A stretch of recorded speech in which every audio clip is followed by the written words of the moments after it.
설교 준비를 이렇게 하다 보면 설교하기 참 어려운 본문을 만날 때가 있습니다. 오늘 본문이 그런 본문 중에 하나입니다.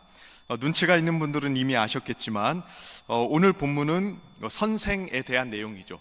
그러니까 교회에서 가르치는 직분을 가진 사람들에 대한 내용입니다. 우리는 선생 혹은 교사라고 하면 주일학교 교사를 먼저 떠오르시겠지만 초대교회 시절에 교사는 일반적으로 목사를 가리키는 말이었습니다. 에베소 4장 11절에 보면 이렇게 말하죠. 어떤 사람은 사도로, 어떤 사람은 선지자로, 어떤 사람은 복음 전하는 자로, 어떤 사람은 목사와 교사로 삼으셨으니, 이렇게 이야기합니다. 그러니까 일반적으로 여기서 목사와 교사는 하나로 묶어서 봅니다. 그래서 여기서 말하는 교사란 결국에는 목사를 이야기합니다. 가르치는 직분을 가진 목사를 가리키는 거라고 봐야 됩니다. 그러다 보니까 설교 준비를 하는데 조금 쉽지가 않았습니다. 개인적으로는 이제 금요기도의 시간이 오면 띄엄띄엄이라도 야고보서를 좀 설교해 보려는 마음을 가지고 이제 한 본문 한 본문씩 이렇게 진행해 오던 터에 이런 본문을 만나니까 좀 난감합니다. 그러니까 슬쩍 피하고 넘어가자니 이래도 되나 약간 마음이 불편하고, 또 설교를 준비하자니 또 마음이 더 불편하고, 그래서 말씀을 묵상하고 또 고민하는 중에 그래도 우리가 고백하기로는 하나님께서 우리의 유익을 위해서 하나님 말씀을 주셨고, 또 우리가 성도님들에게는 하나님 말씀을 가려서 볼 게 아니라고 이야기하고 가르치는 판에 설교자도 설교 본문을 가려서는 안 되는 생각이 들어서 제 자신에게 스스로 먼저 적용을 하면서 설교를 좀 준비해 봤습니다. 그러나 준비를 하다 보니까 이 본문의 밑면에 흐르고 있는 신앙적 원리는 사실 가르치는 직분에만 해당되는 건 아니더라고요. 모든 직분, 또 모든 성도들에게 해당되는 아주 중요한 신앙의 원리를 오늘 본문에서 가르치고 있습니다. 그래서 오늘 본문을 보면서 진짜 교회를 섬기고 또 영혼을 섬기는 그런 직분자로서 혹은 일꾼으로서 어떤 마음가짐을 가지고 섬겨야 되는지 오늘 말씀의 지침을 따라서 함께 고민해보는 이 밤이 되기를 축복합니다. 오늘 본문을 보면 조금 넓은 맥락에서 보면 말에 대한 내용을 좀 포함하고 있습니다. 3장 1절부터 12절까지 직접적으로 말에 대한 내용입니다. 13절부터 마지막 절까지도 보면 사실 지혜에 대한 내용이 나오는데, 이것도 말에 대한 일부로서 지혜에 대한 내용을 다루고 있는 것이니 어떻게 보면 3장 전체가 말에 대한 내용이라고 봐도 무방합니다. 근데 이 말에 대한 내용을 가르치게 된 계기가 바로 교회에서 말로 중요한 역할을 감당하는 교사들 때문이었던 것 같아요. 1절 말씀을 보면 이렇게 이야기하죠. 같이 한번 읽어볼까요? 3장 1절 말씀. 내 형제들아, 너희는 선생된 우리가 더 큰 심판을 받을 줄 알고 많이 되지 말라. 자, 이 내용을 통해서 우리가 유추해 볼 수 있는 게 뭡니까? 당시 교회에 선생이 되려고 하는 사람들이 많이 있었다는 거죠. 단순히 주일학교 교사를 의미하는 게 아니라고 말씀드렸습니다. 1절을 보면 너희는 선생이 된 우리가 라고 이야기하죠. 우리라는 말 안에는 야고보 자신도 포함하고 있는 거 아닙니까? 그러니까 야고보 같은 교회 지도자들을 여기서는 선생이라고 일컫고 있는 겁니다. 그러니까 많은 사람이 선생이 되고자 했다는 것은 야고보처럼 가르치는 직분을 가지고 교회를 섬기고 교회의 지도자 역할을 하려고 했던 그런 사람들이 되고자 하는 사람이 많았다는 걸 의미합니다. 교회 안에 꽤 많은 사람들이 선생 혹은 가르치는 지도자 또는 가르치는 장로인, 목사가 되고자 했습니다. 근데 이 과정에서 파생되는 여러 가지 문제가 있었던 것 같아요. 자, 어떤 문제가 있었는지 알기 전에 왜 이 사람들이 선생이 되려고 했을까를 먼저 생각해 봐야겠죠. 왜 당시 교회 안에 있던 많은 사람들이 선생이 되고자 했을까요? 이유는 그렇게 어렵지 않습니다. 그 자리가 존경받는 자리였기 때문에 그렇습니다. 초대교회의 선생의 위치는 그 유대 공동체에 있어서 랍비의 위치와 거의 동일했습니다. 랍비들은 유대인 공동체에서 굉장히 존경받는 선생의 직위를 가지고 있었거든요. 단순히 가르치는 일만 한 게 아니라요, 사회의 모든 중요한 일에 관여를 했습니다. 랍비들이. 근데 마찬가지죠. 초대교회의 선생이라는 직분, 목사죠. 목사라는 직분은 상당히 명망 있는 직분이었습니다. 성경 곳곳을 봐도 이런 내용들이 많이 나오거든요. 바울 서신을 보면 성령께서 교회에 주신 여러 가지 은사들의 목록이 나오는 부분들이 있습니다. 로마서 12장 또는 고린도전서 12장 또는 14장, 에베소 4장 이런 데를 보면 하나님께서 교회에 주신 은사의 목록들이 나오는 부분인데, 거기를 가만히 연구해 보면 매우 중요하고 높은 은사로 취급하고 있는 게 가르치는 은사입니다. 그러니 교회 안의 교사 직분은 초대교회 안에서도 굉장히 존경받고 중요하다고 여겨지는 직분이었던 겁니다.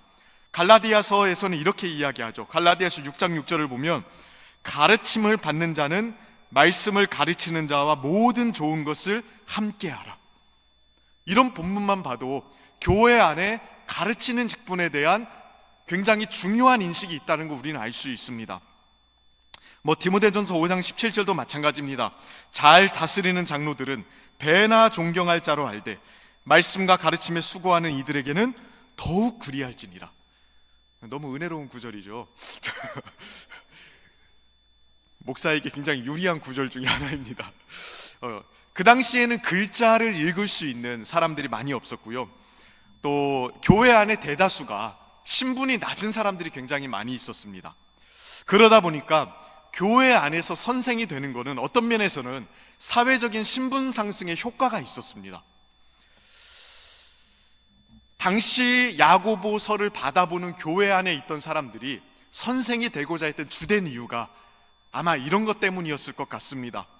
네, 이런 사람들의 기대, 사람들에게 존경받기를 원하는 마음, 높아지고자 하는 동기, 신분 상승에 대한 기대감, 이런 것들은 사실 성경적으로 봤을 때는 굉장히 왜곡되고 잘못된 동기 아닙니까? 성경에서는 목사의 동기이든 아니면은 교사든 어떤 직분의 동기든 간에 이런 것들이 동기가 되어서는 안 된다고 이야기를 합니다. 성경에서 가르치는 교사 또는 목사의 모습은요, 사실 높아지는 것과는 아무 상관이 없거든요. 사도 바울의 경우를 한번 생각해 보실래요? 고린도후서를 보면 사도 바울이 자신의 사도권에 대해서 변호하는 내용들이 많이 나옵니다. 사람들은 사도 바울의 사도권을 의심했습니다. 그럴 만도 했습니다. 당시에 그 가르치는 교사라고 스스로를 소개하면서 돌아다니던 사람들이 굉장히 화려한 스펙을 자랑하면서 돌아다녔거든요. 학벌이라던가 좋은 스펙이라던가 또 화려한 말솜씨, 이런 것들로 교회 안에 자신들을 천거했습니다. 확실히 그런 외적인 조건들이 그 당시 교회에 잘 통했던 모양이에요. 그래서 교회는 그 사람의 스펙이 어떠한지, 언변이 얼마나 좋은지, 얼마나 화려한 수사학적인 기교를 부리는지, 또 얼마나 철학적이고 신학적인 통찰력이 있는지, 이런 것들을 가지고 그런 사람들을 선생으로 모시고 받아들이는 일들을 했었습니다. 그러다 보니까 잘못된 가르침을 전하는 거짓 교사들이 화려한 스펙을 가지고 교회 안에 침투하는 일들이 종종 생겼거든요.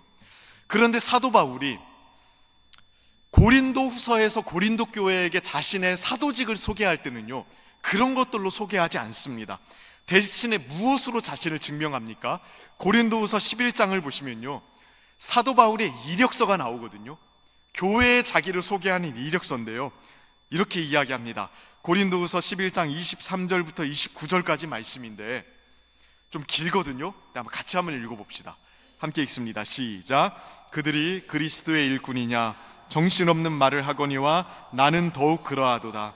내가 수고를 넘치도록 하고 옥에 갇히기도 더 많이 하고 매도 수없이 맞고 여러 번 죽을 뻔하였으니 유대인들에게 40에서 하나 감한매를 5번 맞았으며 3번 태장으로 맞고 1번 돌로 맞고 3번 파선하고 일주야를 깊은 바다에서 지냈으며 여러 번 여행하면서 강의 위험과 강도의 위험과 동족의 위험과 이방인의 위험과 시내의 위험과 광야의 위험과 바다의 위험과 거짓 형제 중에 위험을 당하고 또 수고하며 애쓰고 여러 번 자지 못하고 줄이며 목마르고 여러 번 굶고 춥고 헐벗었노라.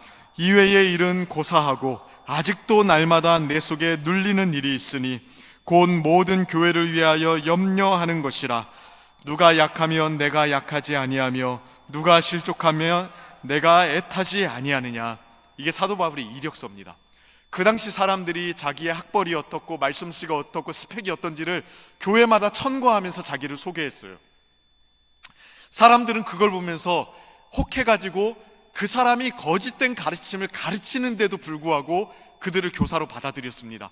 그런데 사도 바울이 자기가 참된 사도라는 사실을 이걸로 증명을 하는 겁니다. 사도 바울 역시 육신으로 자랑할 게 정말 많았습니다. 그의 지식, 그의 스펙, 그의 과거 이력은 누구에게도 뒤지지 않았습니다. 그러나 말씀의 일꾼으로 부름받은 증거로 제시하는 게 뭡니까? 좋은 학교 나왔다는 게 아니고요, 스펙도 아니고요, 말솜씨도 아닙니다. 고난이에요. 고난. 내가 그리스도 때문에 고난받은 그게 내가 참된 일꾼이라는 사실을 증명한다고 지금 이야기하고 있는 겁니다. 복음을 위해서 수도 없이 고난당하고 얻어맞기도 하고 죽을 뻔도 하기도 하고, 심지어 그런 것들은 고사하고 지금도 교회 때문에 날마다 속썩이고 애타는 바로 그 상태, 그게 자기가 사도라는 사실을 증명하고 있대요. 그러니까 이 말이 참되다면 선생이 되려는 건, 속된 얘기해서 죄송합니다, 미친 짓 아닙니까? 그러니까 높아지는 자리가 아니잖아요. 어떻게 보면 흠모할 만한 자리가 아니잖아요. 진짜 교회의 일꾼이 되고 또 교회의 교사가 되고 뭐 직분자가 되고 목사가 되는 게 진짜 이러한 거라면, 사도 바울과 같이 고난당하는 거라면 선생이 많이 되고자 하는 건 진짜 이상한 일 아닙니까? 그래서 야고보가 지금 이 이야기를 하는 거예요. 야, 이상하다. 너희들이 선생이 많이 되려고 하는구나. 이상하다. 분명히 문제가 있는 거죠. 야고보는 그들의 동기가 잘못되었다고 본 겁니다. 그들은 선생이 되면 높아지고 존경받을 거라고 생각했습니다.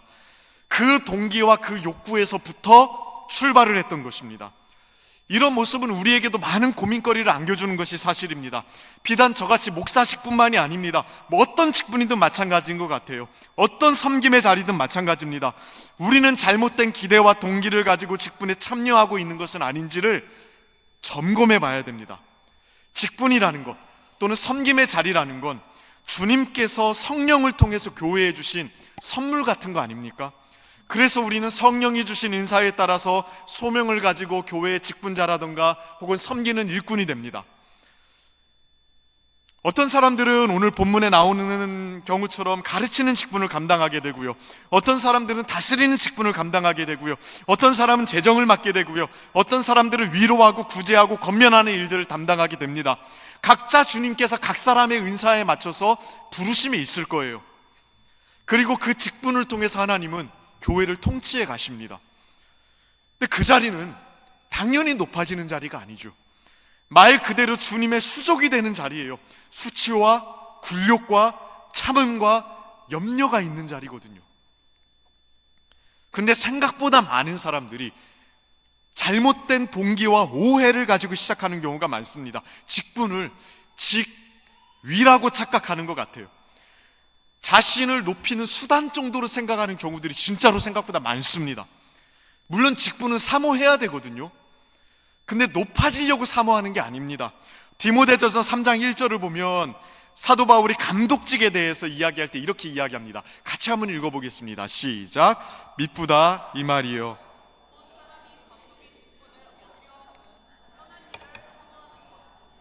네, 감독직뿐만이 아니라 모든 직분에 해당됩니다. 직분을 얻고자 하는 동기가 뭐래요? 선한 일을 사모하는 게 동기래요. 그러니까 선한 일을 사모하기 때문에 교회의 섬김의 자리, 직분의 자리를 사모하게 되는 겁니다. 그러니까 높아지기 위해서가 아닙니다. 인정받기 위해서도 아닙니다. 대접받는 건 더더욱 아닙니다. 주님께서 맡기신 선한 일을 너무 사모하니까 그 사모하는 마음 때문에 섬김의 자리를 감당하게 되는 거거든요. 그리고 그 선한 일을 감당하다 보니까 고난도 당하는 거예요. 욕도 먹기도 하는 거예요. 근데 야고보서를 받아보는 이 교회는요, 이 사실을 놓치고 있는 겁니다. 잘못된 동기로 교회 안에 직분을 가지고자 했습니다. 그럼 그 결과가 어떻게 됐을까요? 동기가 잘못되면요, 과정도 잘못될 수밖에 없고 당연히 결과도 잘못될 수밖에 없습니다. 크게 두 가지 문제가 생겼습니다.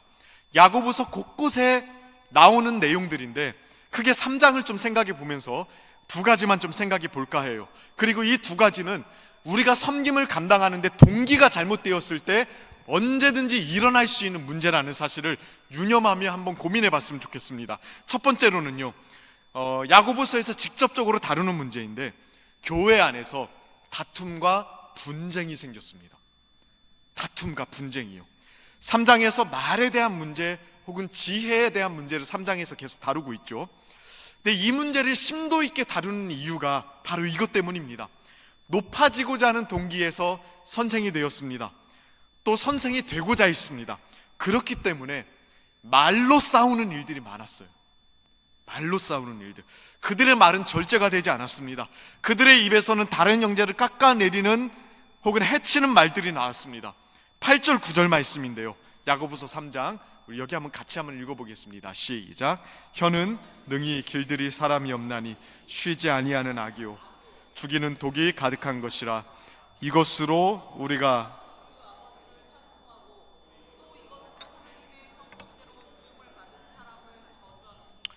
사실 그들의 입에는 진리가 담겨 있어야 됐거든요. 그 진리로 하나님의 형상대로 지음받은 사람을 살려야 됐습니다. 그런데 오히려 해쳤다고 이야기합니다. 해치는 일들이 있었습니다. 14절을 보시면요, 당시 상황을 조금 더 구체적으로 설명하는 내용이 나오는데요, 이렇게 말합니다. 그러나 너희 마음속에 독한 시기와 다툼이 있으면 자랑하지 말라. 진리를 거슬러 거짓말하지 말라. 자, 너희 마음속에 뭐가 있다고 이야기합니까? 시기가 있었대요. 독한 시기. 그러니까 높아지고자 하는 욕구에 사로잡히면 그 마음속에는 다른 사람들에 대한 시기가 생길 수밖에 없습니다. 그러니까 나보다 더 괜찮은 사람의 꼴을 보지 못하는 게 시기거든요. 이 시기가 진짜 무서운 마음입니다. 도로시 세이어즈라는 그 문학가이자 신학자가 이렇게 이야기했습니다. 시기란 친구의 행복해하는 모습을 보기 싫어하는 것, 이게 시기래요. 진짜 무서운 감정입니다. 다른 사람의 행복은 슬퍼하고 다른 사람의 불행은 기뻐하는 것, 그게 시기거든요. 근데 높아지고자 하는 욕구는 시기심을 만들었고 이 독한 시기심 때문에 언제나 다툼이 일어났대요. 그런 식으로 교회 안에, 야고보서를 받아보는 그 교회 안에 끊임없는 분쟁이 계속되었던 겁니다. 이게 우리가 낯선 이야기가 아니라는 것은 너무나도 잘 알고 있죠. 주님을 섬기고 교회를 세워가는 데 있어서 잘못된 동기가 우리의 마음을 지배할 때, 그러니까 높아지고자 하는 욕망이 주된 동기가 될 때, 거기에는 반드시 독한 말들이 생기고요, 시기가 생기고요, 시기가 있는 곳에는 언제나 다툼이 생깁니다. 저처럼 가르치는 직분에 대한 내용만은 아닐 거라고 생각합니다. 모든 직분과 모든 섬김에 있어서 마찬가지일 거예요. 그러니까 우리 마음 깊은 곳에, 내면 깊은 곳에 뭐가 있는지를 언제나 우리는 점검해 볼 필요가 있습니다. 나의 평가, 나에 대한 다른 사람의 대우, 내가 좋은 입지와 위치를 차지하는 것, 내가 얻을 수 있는 다양한 어떤 이득, 이런 것들이 동기가 되어서는 안 됩니다.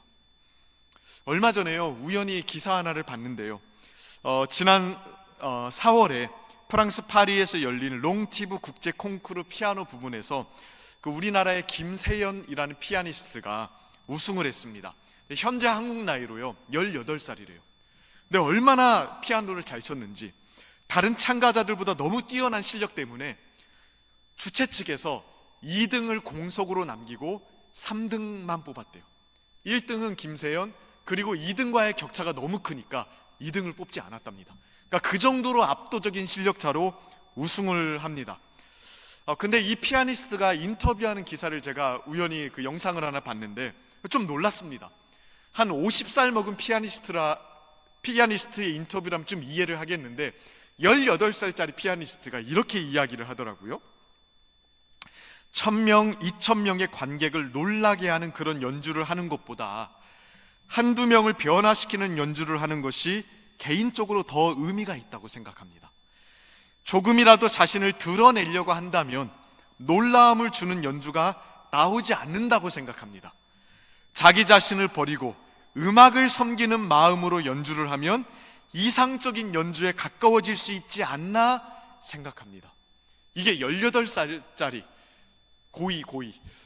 고2짜리 애 입에서 나온 말입니다. 보통의 경우 천부적인 재능을 가지고 실력을 가지고 있으면 1000명, 2000명을 감동시키는 연주를 하기를 원하죠. 근데 이 친구는요, 벌써 좀 달라요. 1000명, 2000명을 감동시키는 것보다 한두 명을 변화시키는 연주를 하고 싶대요. 내 자신을 드러내는 것보다 음악을 섬기는 마음으로 연주를 하고 싶대요. 이게 우리가 주님을 섬기는 그 마음과 너무 비슷하지 않습니까? 자신을 드러내고자 하는 그 욕심을 버리고 진짜 음악의 아름다움을 꽃피우려고 연주를 하다 보면 정말 이상적인 연주를 할 수 있을 거라고 생각을 한다는 거예요. 저는 이 인터뷰를 보고 목사로서의 소명에 대해서 정말로 많이 생각을 했습니다. 1000명, 2000명을 감동시키는 설교, 누구나 다 저 같은 목사라면 하고 싶을 거거든요. 그러나 1명, 2명을 변화시키는 그런 동기를 가지고 진짜 하고 있는가? 그리고 정말로 내 자신을 내려놓고 주님을 섬기고자 하는 마음으로 하고 있는가? 이 부분을 저는 그 인터뷰를 보고 참 많이 돌아보게 되었습니다. 근데 저뿐만이 아니라 주님의 몸된 교회를 섬기는 섬김의 위치에 있는 사람들이라면 누구나 동일하게 고민해 봐야 될 부분이라고 생각을 합니다. 진짜 주님께서 맡겨주신 직무, 주님께서 맡겨주신 이 섬김의 일을 나는 어떠한 동기로 하고 있는가? 그리고 이 동기, 잘못된 동기로 인해 파생되는 다툼이나 어려움들은 있지 않는가? 이 부분을 우리는 늘 점검해 봐야 됩니다. 실수가 없을 수는 없겠지만요, 또 때로는 불쑥불쑥 튀어나오는 그런 마음들은 때로는 이겨내기가 힘들 수는 있어도요, 날마다 우리 자신들을 점검해 봐야 됩니다. 자, 두 번째로 동기가 잘못되었을 때 나타날 수 있는 두 번째 문제는요, 좀 더 심각합니다. 높아지기 위해서 선생이 되려고 했던 이 교회에 잠재적으로 가장 위험이 되는 문제 중에 하나는요, 거짓 가르침의 문제였습니다. 보통 우리는 그 거짓 가르침의 문제가 지식의 문제라고 생각할 때가 많습니다. 그러니까 바른 신학을 배웠는가, 또 머릿속에 진리에 대한 바른 이해가 있는가, 이게 바른 가르침을 전하는 것의 핵심이라고 생각하는 경우가 많습니다. 그러니까 바른 신학을 배웠으면 바른 가르침을 줄 거라고 우리는 생각하거든요. 물론 중요합니다. 바른 신학을 배우는 건 굉장히 중요합니다. 그러나 꼭 그렇지만은 않을 수도 있습니다. 바른 지식을 가지고 있어도 그 사람의 동기가 어떠하느냐에 따라서 얼마든지 왜곡된 가르침, 왜곡된 신앙의 내용을 가질 수도 있습니다. 14절을 다시 한번 보시겠어요? 3장 14절에 보면 같이 다시 한번 읽어봅시다. 시작. 그러나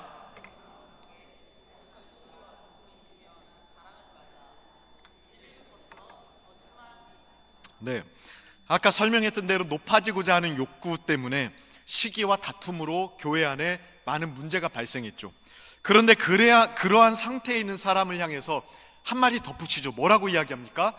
진리를 거슬러 거짓말하지 마라. 이들의 입에서는 진리를 거스르는 거짓된 가르침도 있었던 겁니다. 저는 이게 단순히 진리를 몰랐기 때문에 생긴 문제라고 생각하지 않습니다. 그들 속에 왜곡된 동기, 시기하고 다투고 경쟁하고 높아지고자 했던 그 욕구가 결국에는 잘못된 가르침도 만들어냈던 것입니다. 잘못된 신앙의 내용들도 자꾸 양산해내었던 것이죠.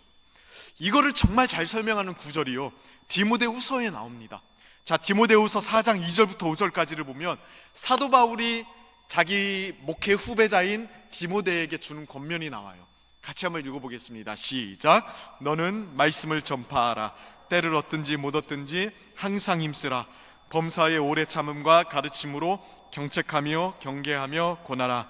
때가 이르리니 사람이 바른 교훈을 받지 아니하며 귀가 가려워서 자기의 사욕을 따를 스승을 많이 두고 또 그 귀를 진리에서 돌이켜 허탄한 이야기를 따르리라.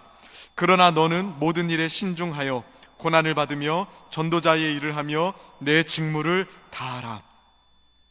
우리가 이 본문을 전도에 관련해서 많이 생각을 합니다. 그렇게 적용할 수 있고요. 적용하는 게 굉장히 올바르다고 생각합니다. 그러나 1차적인 의미는 디모데의 목회적 직무에 대해서 한 이야기거든요. 디모데에게 목회를 하고 있는 설교자인 디모데에게 때를 얻든지 못 얻든지 말씀을 전파하라고 이야기해요. 왜 이렇게 이야기를 했을까요? 3절과 관련되어 있거든요. 3절에 보면 사람들이 바른 교훈을 받지 아니하며 귀가 가려워서 자기 사욕을 따를 스승을 많이 두고 이렇게 이야기합니다. 이거를 새번역 성경으로 보니까 진짜 노골적으로 이야기해 놨더라고요. 뭐라고 이야기하냐면 때가 이르면 사람들이 건전한 교훈을 받으려 하지 않고 귀를 즐겁게 하는 말을 들으려고 자기네 욕심에 맞추어 스승을 모아들일 것입니다. 사람들이 바른 가르침을 들으려고 하지 않고 귀를 살살 긁어주는 말을 듣고 싶어서 그런 사람들만 찾아다닌다는 거예요. 그리고 그런 말들을 하는 스승들을 자꾸 모으려고 한다는 겁니다. 이게 디모데가 처한 목회적 환경이었어요. 그러니까 사람들이 자기 구미에 맞는 말씀만 자꾸 들으려고 하는 거예요. 그러니까 사도 바울이 디모데에게 도전하는 거예요. 때를 얻든지 못 얻든지 말씀을 전하라. 그러니까 이 말은요, 사람들이 진리를 받아들이든지 그렇지 않든지 너는 때를 따지지 말고 언제나 신실하게 진리를 전하라. 그리고 5절을 보면 모든 일에 신중하여 고난을 받으라고 이야기하잖아요. 그렇게 하다가 고난을 받아야 되면 받으라. 이건 지성의 문제가 아니죠. 그 당시 수많은 사람들이 자기의 귀를 간지럽히는 사람들을 찾았습니다. 그리고 그 당시에 많은 거짓 교사들이 사람들의 마음과 귀를 살살 긁어주기 위해서 진리가 아닌데도 전했어요. 그러니까 디모데에게 이야기하는 거예요. 너는 때를 타지 말라. 이 말씀을 전해도 되는 때인지, 또 이런 말을 하면 사람들이 좋아할지, 그 때를 타지 말고 신실하게 전하고 고난을 받으라. 차라리 그 이야기를 하는 거거든요. 그러니까 머릿속에 바른 신학을 가지고 있어도 그 직무를 감당하는 분위기, 동기, 이런 것들이 잘못되면 너무나도 쉽게 거짓 가르침으로 비틀어질 수도 있고요, 왜곡될 수 있는 위험성을 지금 지적하고 있는 겁니다. 그러니까 우리는 이 부분을 정말로 조심해야 될 필요가 있습니다. 저 같은 목회자들 뿐만 아니라요, 더 조심해야겠지만요, 모든 직분자들과 모든 일꾼들이 이 부분에 신경 써야 됩니다. 마음의 상태는 생각보다 많은 것에 영향을 미칩니다. 머릿속에 올바른 지식과 진리를 가지고 있어도요, 마음이 틀어지면요, 모든 게 틀어집니다. 머릿속에 있는 바른 진리도요, 마음이 비틀어지면 자기 이득에 맞게 왜곡시키고 뒤틀어버릴 수 있는 게 인간의 능력이더라고요. 진짜 그렇더라고요. 그렇다면 어떻게 하면 좋을까요? 오늘 본문에 보면요, 선생이 많이 되지 말라고 이야기합니다. 그럼 이 본문만 보면 이제 내년도에 다음 세대 교사를 할지 말지 고민하는 분들은 굉장히 응답받은 것처럼 생각할 수 있습니다. 선생이 되지 말라고 하니까 내려놔야겠다 이렇게 생각할 수도 있는데, 오늘 본문의 의도는 단순히 교회의 교사가 되지 않는 게 능사라고 이야기하는 게 아닙니다. 3장 1절 말씀, 오늘 본문 말씀인데요, 다시 한번 보실까요? 같이 한번 읽어보겠습니다. 시작. 내 형제들아, 너희는 선생된 우리가 더 큰 심판을 받을 줄 알고 선생이 많이 되지 말라. 자, 단순히 선생이 많이 되지 말라고 하는 건 아무나 선생 되지 말라 이런 얘기라기보다, 선생이 되려고 하는 사람들은 뭘 생각하라고요? 더 큰 심판이 있다는 걸 생각하라는 거예요. 다른 말로 하면 그 직분의 무게를 생각하라는 겁니다. 우리가 가지고 있는 직분이 단순히 우리를 높여주고 빛나게 하는 게 아니라 반드시 주님 앞에 정산해야 되는 직분이다. 우리가 하는 모든 일에 정산할 일이 있을 거라는 걸 언제나 기억하라고 이야기하는 겁니다. 이거는 교사 직분에만 해당되는 게 아니지 않습니까? 사실은 우리가 섬김의 자리에 있다면 또 섬김을 감당해야 되는 위치에 있다면 언제나 심판을 생각해야 됩니다. 다른 말로 하면 주님 앞에 우리가 헤아림 받을 그 일이 있을 거라는 걸 언제나 기억하라는 거예요. 우리의 인생의 마지막에 보게 될 것이 무엇인지 생각해 봐야 됩니다. 이것보다 우리의 마음을 지키는 데 도움이 되는 건 저는 없다고 생각해요. 지금 사람들로부터 받는 인정, 또 박수와 갈채, 또 좋은 명예와 명성, 그때는 아무 소용이 없습니다. 아무 소용이, 하나도 중요하지 않습니다. 그때는 오직 하나님과 주 예수 그리스도의 평가 그 딱 하나만 남습니다. 그리고 그때 좋은 평가를 받는 게 성공적인 직분 감당 혹은 성공적인 인생이 아니겠습니까? 우리는 그 가치를 붙들고 살잖아요.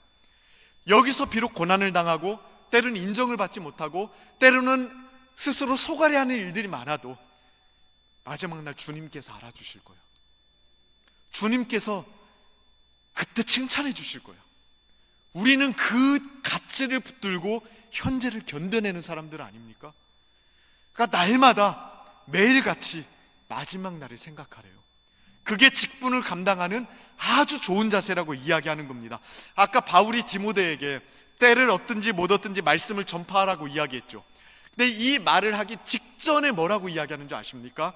디모데후서 4장 1절 2절 말씀인데요, 여기 같이 한번 읽어보겠습니다. 시작.